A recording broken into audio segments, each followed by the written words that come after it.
श्री स्वामी समर्थ. जय जय स्वामी समर्थ. इतरांचे भले कोण करू शकेल, स्वतःचे भले केव्हा होऊ शकत नाही. मित्रांनो, मी तुम्हाला या संदर्भात 2 गोष्टी सांगणार आहे. या दोन्ही प्रश्नांची उत्तरे तुम्हाला त्या 2 कथांमधून मिळू शकतात. त्यामुळे सोबत राहा या व्हिडिओच्या शेवटपर्यंत. प्रथम आपल्यासाठी कोणत्या गोष्टी चांगल्या नसतात त्याबद्दल बोलूया. मित्रांनो, एका गावात एक स्त्री राहत होती, जी खूप दिवसांपासून वांझ होती. अनेक उपचार करूनही तिने मुलाला जन्म दिला नाही. ती दररोज ऋषी, महात्मा आणि चेटकू करणाऱ्यांना भेटायला जायची. एकदा एक भोंदू माणसाने त्या स्त्रीला सांगितले की, तुम्ही मंगळवारी रात्री कोणाच्या घरी आग लावली तर तुम्हाला पुत्रप्राप्ती होऊ शकते. त्या स्त्रीला पुत्रप्राप्तीचे वेड होते. काही भोंदूंच्या सांगण्यावरून महिलेने तिच्या शेजारच्या एका माणसाच्या घराला आग लावली. रात्रीची वेळ होती. आग कोणी लावली याचा शोध लागला नाही. त्या घरातील संपत्ती आणि जनावरांसह सर्व काही जळून राख झाले. या आगीत गायी, वासरे, म्हैस, घोडे असे एकूण 8 प्राणी मरण पावले.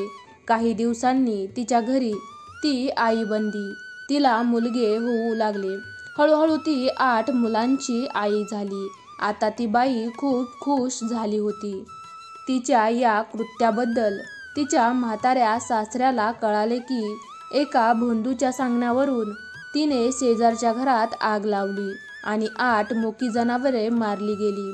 एके दिवशी तिचे वृद्ध सासरे बसून विचार करत होते की तिने एक गंभीर गुन्हा केला होता, पण देवाने तिला 8 मुलांची आई बनवून मोठा आनंद दिला आहे. देवसुद्धा सर्व पाहत आहे की नाही. मित्रांनो, जसे जसे तिची मुले मोठी झाली, तिने त्यांचे लग्न लावायला सुरुवात केली. परंतु दुर्दैवाने तिने ज्या मुलांचे लग्न लावले होते, तिचा तो मुलगा मरण पावला. तिचे 8 पुत्र एक एक करून मरण पावले. आता ती खोल दुःखात बुडाली होती. तिचे सर्व सुख उद्ध्वस्त झाले. तिला रडताना पाहून तिचे म्हातारे सासरे हसले आणि म्हणाले, अरे सुनबाई, आता का रडते आहेस? जे पेरले ते मिळाले. देवाच्या घरी उशीर होतो पण अंधार नाही. तो नेहमीच खरा न्याय देतो. सासऱ्याचे बोलणे ऐकून बाईला तिच्या जखमेवर कोणीतरी मीठ ओतल्यासारखे वाटले. ती म्हणू लागली, म्हाताऱ्या, माझ्या सर्व मुलांचा बळी गेल्यावर तुला खूप आनंद झाला का? ती सासऱ्यांना शिवीगाळ करू लागली. शेजारीही आले आणि म्हाताऱ्याला त्याच्या कृत्याबद्दल शिवीगाळ करू लागले. तेव्हा म्हातारा म्हणाला, भावांनो, तुम्हाला माझ्या बोलण्याचा खूप राग येत आहे. हे ऐकल्यावर तुम्हालाही याचा खूप राग येईल. म्हातारा म्हणाला, अरे भाऊ, प्रत्येकाला आपल्या कुटुंबावर प्रेम आहे. माणसं, पशुपक्षी, कीटक, प्रत्येकाला आपलं कुटुंब आवडतं. माझेही माझ्या कुटुंबावर प्रेम आहे. मलाही आनंद हवा आहे, पण मला इतरांच्या खर्चाने आनंदी व्हायचे नव्हते. माझ्या या दुष्ट सुनेने एका धूर्त ढोंगी माणसाच्या सांगण्यावरून एका गृहस्थाच्या घराला आग लावली होती, ज्यात त्याची 8 मुकी जनावरे जळून खाक झाली. जर तुम्हाला एखाद्याचा नाश करून स्वतःला वाढवायचे असेल तर तुम्ही तुमच्या हेतूत कधीही यशस्वी होणार नाही. शेअर करून आनंद मिळवता येतो, पण तो हिरावून कधीच नाही. देव सर्व पाहत असतो. त्याने जसे केले तसे सर्वांचे होईल. देवाच्या न्यायात थोडा विलंब होऊ शकतो, पण विसरू नका, ही कर्माची मशागत आहे. तुम्ही पेराल तेच वाढेल, तरच इतरांचे वाईट करून स्वतःचा फायदा होणार नाही. मित्रांनो, आता आपण दुसऱ्या प्रश्नावर बोलूया.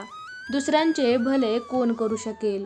मित्रांनो, एक गोष्ट लक्षात ठेवा की स्वतःचे पोट भरलेले असते तो कधीही इतरांच्या कल्याणाचा विचार करू शकत नाही. तशीच मी तुम्हाला एक छोटीशी गोष्ट सांगते. एका गावात एक माणूस राहत होता, ज्याला मूलबाळ नव्हते. मूल होण्यासाठी त्यांनी अनेकदा प्रयत्नही केले, पण त्यांची इच्छा पूर्ण झाली नाही. एके दिवशी देवर्षी नारद हिंडत फिरत त्यांच्या घरी पोहोचले. ती व्यक्ती देवर्षी नारदांना म्हणाली, मुनींवर, तू भगवंताचा सर्वात प्रिय भक्त आहेस. तू कृपा केलीस तर मला मूलबाळ होईल, आनंद मिळू शकेल. नारद म्हणाले, होय होय, ते ठीक आहे. मी नक्कीच देवाकडे मागेन आणि तुला वरदान देईन. प्रिय बंधू, आता नारद मुनी भगवान विष्णूंकडे गेले आणि हात जोडून म्हणाले, भगवान, मी पृथ्वीवर एका गरीब माणसाला पुत्र देण्याचे वचन दिले आहे. भगवान विष्णू म्हणाले, देवर्षी, ज्या माणसाला तुम्ही मुलगा देण्याचे सांगत आहेस त्याच्या नशिबात 7 जन्म संतती नाही. मग या जन्मात त्याला संततीचे सुख कसे मिळणार? नारद परत आला आणि आपल्या व्यक्ती जवळ आला आणि म्हणाला, बंधू, मी भगवान विष्णूंकडे तुझ्यासाठी मुलगा मागितला. तेव्हा त्यांनी सांगितले की तुला या जन्मात नाही तर पुढील 7 जन्मात मूल होणार नाही. मित्रांनो, नारदजींचे म्हणणे ऐकून ती व्यक्ती क्रोधित झाली. वाईट वाटले. नारदही तिथून निघून गेले.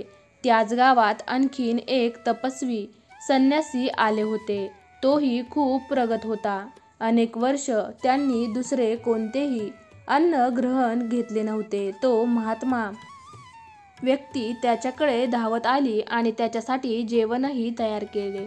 महात्माजींनी त्यांच्या 3 रोट्या खाल्ल्या आणि त्यांना 3 पुत्र होण्याचे वरदान देऊन निघून गेले. मित्रांनो, काही काळानंतर त्या गृहस्थाच्या घरी 3 पुत्रांचा जन्म झाला. दुसरीकडे एके दिवशी नारद ऋषी त्या पाहुण्यांच्या घरी पोहोचले, ज्याला 7 जन्म मूलबाळ नव्हते.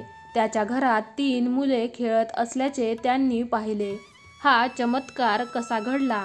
नारदजींनी त्या माणसाला विचारले, भाऊ, हे कसे झाले? तेव्हा त्यांनी सांगितले की एका साधूच्या आशीर्वादाने मला 3 पुत्र झाले आहेत. भगवान त्यांना पुत्र देऊ शकत नाही. हे ऐकून नारदजी क्रोधित झाले आणि दुसऱ्या ऋषींनी त्यांना 3 पुत्र दिले. देवही खोटे बोलतो असे वाटते. आता नारदजी क्रोधाने भडकले. त्याला देवाचा सर्वात जास्त राग आला. तो रागाच्या भरात भगवान विष्णूंकडे आला आणि रागाच्या भरात त्याने देवाला खूप फटकारले. दुसरीकडे देवाने आणखी एक नवीन लीला निर्माण केली. त्याने आजारी असल्याचे भासवले आणि नारदजींना सांगितले की देवर्षी, मला यावेळी तीव्र वेदना होत आहेत. माझ्या वेदना फक्त तूच दूर करू शकतोस. नारद म्हणाले, प्रभू, मला लवकर सांगा, मी नक्कीच प्रयत्न करेन. तेव्हा भगवंत म्हणतील की माझे दुःख काही भक्ताच्या हृदयातूनच दूर होऊ शकते. तुम्ही त्याचे काळीज कोणा भक्ताकडून मागावे. मित्रांनो, आता विलंब न करता नारदजी तिथून निघून अनेक भक्तांच्या घरी गेले, पण काळीज घ्यायला कोणी तयार नव्हते. काही लोकांनी तर नारद मुनींना सांगितले की तुम्ही देवाचे सर्वात मोठे भक्त आहात, हे काम तुम्हीही करू शकता. नारद मुनी अवाक राहिले. शेवटी तो त्याच ऋषींपर्यंत पोहोचला ज्यांनी त्या साधूला 3 पुत्रांचा आशीर्वाद दिला होता.